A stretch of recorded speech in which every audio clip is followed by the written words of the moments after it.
Hello, in this video, we are going to see how the dynamic columns work in CRMA. So this is the table and this is the list. If I just selected the columns from here, it keeps adding in the table. So, and by default, there are two columns, opportunity name and account name. We'll see how this can be achieved. First, for that, we need to create a step, a static step. So that that should have two columns. One is display and one is the API name of the column in the data set. So this is how it looks.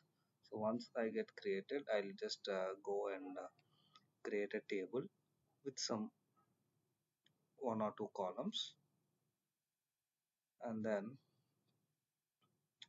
so in order this query to be available on the the advanced editor, we need to give a space or change the limit and run. Then it will looks like this in the advanced editor as well. So if I go to advanced editor query, so now from the step I will take the column of the static step selection, and the API name I will be selecting as object.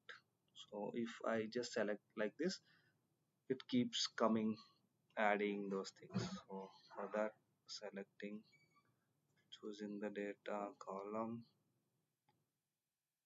dimension, selection as object. So if I keep selecting the columns, it will be adding over there.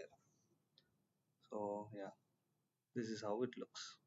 Initially it has an opportunity name in it, and as I mentioned in this step, if you go to query, I just selected multiple selection required. So by default it will select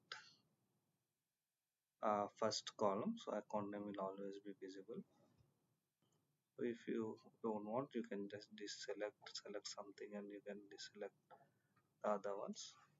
So this is how we can create a dynamic columns in a table in CRMA.